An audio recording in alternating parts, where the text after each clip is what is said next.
ముందు నిలబడినటువంటి సహోదరుని జీవితంలో దేవుడు అద్భుతమైనటువంటి కార్యాలు చేస్తూ వచ్చాడు. అది నేను నా కన్నారా చూస్తూ వచ్చాను. ఈ బ్రదర్ ఇప్పుడు మనందరి ముందు ఇంత మంచిగా చక్కని ఆరోగ్యంతో ఉన్నాడు అని అంటే అది దేవుని యొక్క దయ.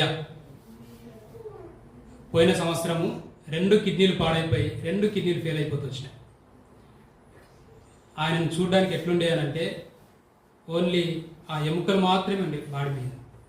అలాంటి వ్యక్తిని దేవుడు అద్భుతంగా రక్షించి మరలా ఆపరేషన్ అయిన తర్వాత ఆ కిడ్నీలు కూడా సక్సెస్ అయినాయి. వాళ్ళ మమ్మీ కిడ్నీని డొనేట్ చేస్తూ వచ్చింది. దేవుని యొక్క కృప, ఆయన మీ జీవము క్రీస్తులో కూడా దాచబడి ఉన్నది అనే మాట ఈ బ్రదర్ విషయంలో అక్షరాలు నెరవేర్చబడుతూ వచ్చింది. ఇప్పుడు తన సాక్ష్యాన్ని విందాం మనం అందరం. నా పేరు రాజ్ కుమార్. 2023 జూలైలో నేను ఒక హాస్పిటల్లో వర్క్ చేస్తూ వచ్చా. జూలై 15కి మెడికల్ క్యాంప్ పెట్టారు హాస్పిటల్లో. సేవ్ హాస్పిటల్ బోడుపల్లిలో ఉంటుంది. క్యాంప్ పెడితే టెస్ట్లు వాళ్ళు హాస్పిటల్ రెప్యుటేషన్ గురించి కొంచెం అడ్వర్టైజ్మెంట్ గురించి పెట్టారనమాట. దానిలో యూరిక్ యాసిడ్ ఒక 10.6 వచ్చింది. 4 to 7 మధ్యలో ఉండాలి. అయితే ఎక్కువ రావడం వల్ల నాకు మిగతా టెస్ట్లు కూడా వాళ్ళే చేయించారు. చాలా హాస్పిటల్ కూడా తిరగాల్సి వచ్చింది. అమ్మ నాకు చెప్పరా మేము భయపడతామని చెప్పేసి. అల్ట్రాసౌండ్లో కిడ్నీలు స్ట్రింక్ అయిపోయింది, చిన్నగా అయిపోయింది. వెంటనే ఒక 3 days 4 days తర్వాత 3 daysలో నిమ్స్లో జాయిన్ అయినా. వెంటనే డయాలసిస్ చేయాలని చెప్పారు. ఒక 15 రోజుల్లో అయిపోతుందేమో అనుకున్నా. డయాలసిస్ స్టార్ట్ చేసే ముందు నాకు ఏ విషయం చెప్పలేదు. ఫస్ట్ కాళ్ళ దగ్గర చేశారు, అది ఫెయిల్ అయింది. అదే నొప్పితోటి మళ్ళీ మెడ దగ్గర చేశారు ఇక్కడ. అదే నొప్పితోటి అదే రోజు నైట్ కుట్లు విడిపోయినాయి. విడిపోయి బ్లడ్ కూడా కారుతా ఉంది. ఒక 12 to 1 మధ్యలో మళ్ళీ ఇంజక్షన్ ఏం చేయకుండా మళ్ళీ అదే గాయం మీద మళ్ళీ కుట్లేశారు. మళ్ళీ ఒక 15 days తర్వాత అది మానిపోయి ఇంకో చోట చేయాలని చెప్పారు. ఇలా చాలా ఇబ్బందులు పడుతూ వచ్చా. కానీ నేనైతే ప్రేయర్ చేయలేదు, ఒకటే మా అమ్మగారు చేశారు. కానీ నాతో ఒకటే చేయించారు, నువ్వు ప్రతిరోజు కూడా ఒక 7 అధ్యాయాలు చదువు బైబిల్. చదవడం వల్ల నీకు ఏదైతే బాధ ఉందో ఆ నొప్పి పోతుంది ఫస్ట్. నేను అమ్మ అన్నట్టే చేసిన. కానీ నా ద్వారా అమ్మ బాగా ప్రేర్ చేశారు. ఎంత బాగా అంటే చేతిలో చేయబెట్టి కొన్ని సిచ్యువేషన్స్ ఎలా వచ్చినాయి అంటే, ఐసీలోకి వెళ్ళే సిచ్యువేషన్లో ఒక 3 సార్లు వచ్చినాయి. లంగ్స్లో బ్లడ్ కూడా పోయింది. అలాగే ఫిష్లో నుంచి బ్లడ్ ఒక 6 గంటలు కాలింది నిమ్స్లో. 4 గంటలప్పుడు స్టార్ట్ చేస్తే బ్లడ్ 12 గంటల వరకు పోతూనే ఉంది. దగ్గర చాలా బ్లడ్ పోయింది. ఒక 1.5 లీటర్ పైన పోయింది బ్లడ్. మళ్ళీ బ్లడ్ ఎక్కించాల్సి వచ్చింది. అది రెండో సంఘటన. వేరే వాళ్ళ బ్లడ్ గ్రూప్ మ్యాచ్ అవ్వకుండా నాకు ఎక్కించారు. నాది బి పాజిటివ్ అయింటే వాళ్ళు వేరే ఏదైనా ఏ పాజిటివ్ సంథింగ్ ఏదో ఎక్కించారు. అది కూడా ఇబ్బంది. వీటన్నిటిని తట్టుకోవడానికి నేను దేవుడు నాకు సాయం చేసిండు. అంటే మా అమ్మ ద్వారా, ఆమె ప్రార్థన ద్వారా నాకు లంగ్స్లో బ్లడ్ పోయినప్పుడు 3 seconds బ్లడ్ తీయాలి. లంగ్స్ పాడైపోయిందని చెప్పారు డాక్టర్స్ కూడా. ఇక ట్రాన్స్ప్లాంటేషన్ కొంచెం మీరు మాట్లాడుకోవడం బెటరు. లంగ్స్ ఏదైనా అవుతే చెయ్యొచ్చు, లేకపోతే చేసే అవకాశం లేదు. ఫస్ట్ లంగ్స్ క్లియర్ చేద్దాం అని 15 days ఒక పైప్, ఒక చిన్న ఇంత ఉంటుంది సైజు, అది ఒక 3 ఇంచులు 4 ఇంచుల పైపు లంగ్స్ లోపలికి వేశారు. మధ్యరాత్రి 12 o'clock అట్లా. అది వేస్తా ఉంటే నేను చూసిన ఇది ఎలా చేస్తారండి. ఇది ఒక సైడ్ తిరగడానికి లేదు, నాకు ఒకటే సైడ్ పడుకోవాలి స్ట్రైట్గా. అది కూడా బ్లడ్ తీసేటప్పుడు 3 seconds కంటే ఎక్కువ తీస్తే ఒక ఖాళీ బాటిల్లో మనం గాలి వెనక్కి ఊదితే బాటిల్ దగ్గరికి పోతుంది. అలా అయిపోయింది నా సిచ్యువేషన్. ఆ ట్రీట్మెంట్ కూడా అమ్మనే చేసుకుంది. అమ్మ ఇంత స్ట్రాంగ్గా ఎలా ఉండగలిగిందంటే దేవుడి ప్రార్థన మాత్రమే ఉండగలిగింది.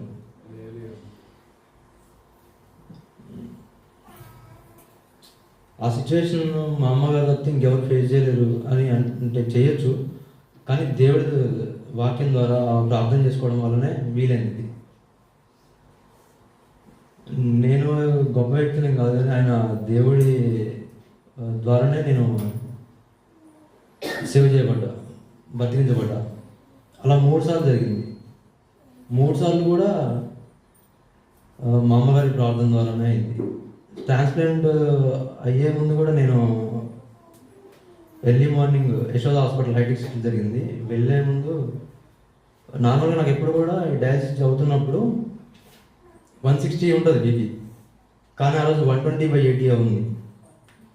అమ్మకు కొంచెం ఎక్కువ ఉంది, నాకు నార్మల్ అయిపోయింది. ఒక ఇంజెక్షన్ ఇచ్చారండి, బాగా పెయిన్ అనిపించింది. తర్వాత కళ్ళు మూసుకెళ్ళిపోయింది. 6 గంటలు ట్రాన్స్ప్లాంట్ జరిగింది. 2 రోజులతో మేలుకు వచ్చింది. నేను అనుకున్నా వెళ్ళే ముందు అందరినీ చూశాను, అంటే వస్తాను రాదు అని చెప్పేసి చూడాలి కదా. వచ్చిన తర్వాత అమ్మ ఒక రూమ్లో, అమ్మ వేరే దగ్గర, నేను వేరే దగ్గర. ఫస్ట్ నేను అడిగిన అమ్మ ఎలా ఉందని అడిగిన. 2 రోజులతో మేలుకు వచ్చింది. ట్రాన్స్ప్లాంట్ అయిపోయిన తర్వాత కానీ ఇద్దరు సేఫ్. అది దేవుడి వల్లనే సాధ్యమైంది, మా అమ్మగారి ప్రార్థన. నేను అన్న ఇప్పుడు ఒకటి చెప్తా ఉంటే నాకు అనిపించింది, మనకి ఏది శాశ్వతం కాదనిపించింది ఈ లోకంలో.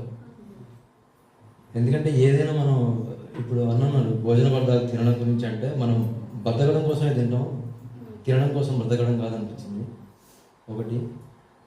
రెండోది ఏంటంటే మనం ఏదైతే ఎక్కువ ఇష్టపడతామో అది మనకి ఎప్పటికీ దూరం అవుతుంది, ఒక దేవుడు తప్పితే. ఇక్కడైనా అక్కడైనా ఎక్కడైనా సరే దేవుడు మాత్రమే మనకు తోడుకుంటాడు. ఎటువంటి సందర్భం అయినా కానీ నన్ను ఎప్పటికీ కూడా కాపాడుతూ వస్తుంది. అది ఒక ధైర్యంగానే తిరుగుతున్నాను. మొన్న రీసెంట్గా 4 months దాకా టెస్ట్ చేయించుకోలేదు.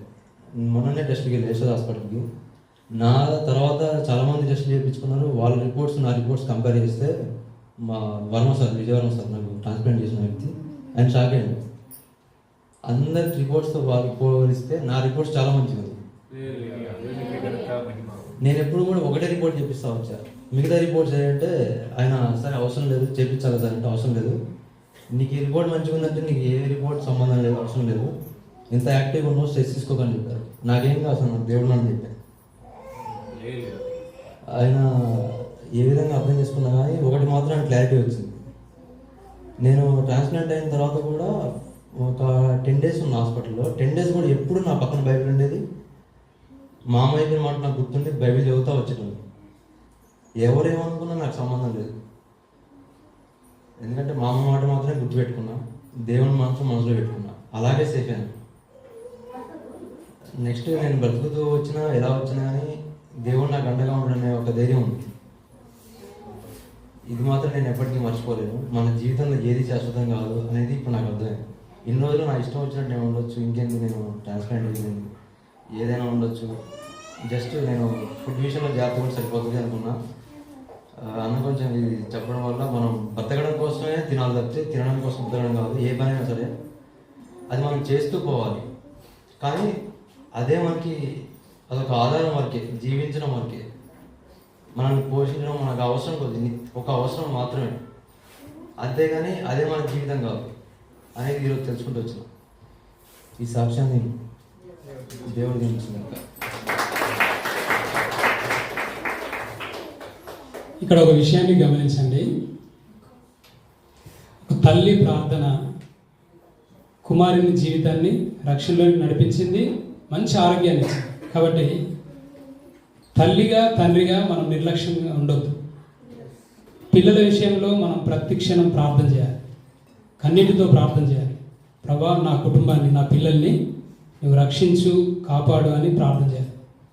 కాబట్టి ఆ తల్లి ప్రార్థన ఈ బ్రదర్కి మంచి ఆరోగ్యాన్ని ఇచ్చింది, మళ్ళీ క్షేమాన్ని ఇచ్చింది, రక్షణలోనికి నడిపించుతూ వచ్చింది. కాబట్టి ఒక తల్లిగా ఈరోజు నువ్వు నిర్ణయం తీసుకోవాల్సినటువంటి విషయం ఏంటంటే నీ పిల్లల గురించి నువ్వు ప్రార్థన చేయాలి. ఒక తండ్రిగా నువ్వు కూడా నిర్లక్ష్యంగా ఉండొద్దు, నీ పిల్లల గురించి నువ్వు ప్రార్థన చేయాలి. ప్రార్థన ద్వారా నీ కుటుంబాన్ని కట్టుకోవచ్చు, నీ పిల్లలు కూడా క్షేమంగా ఉంటారు. కాబట్టి మనం అందరం కూడా ఆ తల్లి వల్లే మనం అందరం కూడా ప్రార్థన చేద్దాం. దేవునికి మహిమ కలుగునుగాక.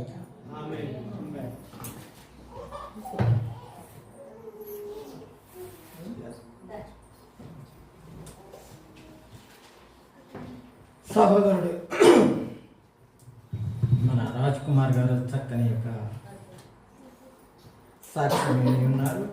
మరి అదే ప్రకారంగా పాస్టర్ గారు జోసెఫ్ గారు ప్రకటించినటువంటి సువర్తమానాన్ని కూడా చక్కగా విని ఉన్నారు. అందులో నన్ను ఆకట్టుకున్నటువంటి విషయం ఏంటంటే అదే మొదటి కొరింథీయులకు రాసినటువంటి పత్రిక 6వ అధ్యాయం 15వ వచనం ఒకసారి చదివేసి నేనేం ప్రసంగం చేయను కానీ చదువుదాం. మీ దేహములు 6వ అధ్యాయము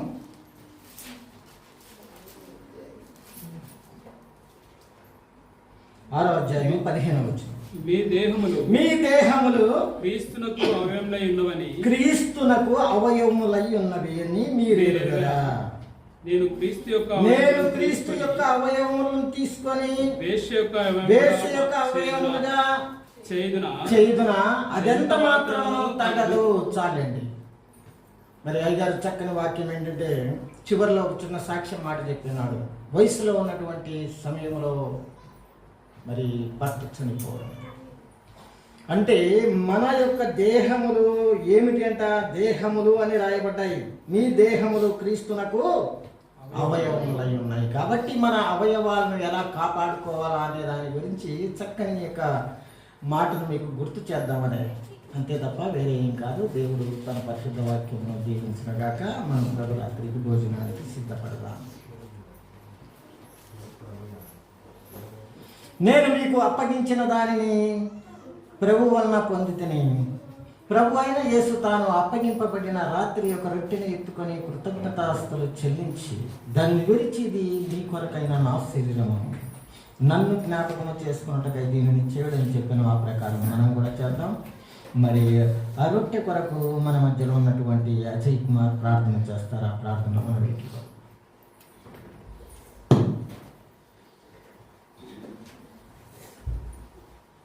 మహోన్నతుడ, మహిమగల రాజా, నా దేవ మా దేవ, తల్లి గర్భంలో రూపకు మునిపి నన్ను వెళ్ళినటువంటి వాడ, మీకు వందనములు స్తోత్రములు ప్రభువా. నాయన, మరి ఇంతవరకు నీ ప్రేమాసనది మాతో ఉంచిన దేవా, నీకు వందనములు. ఇదిగో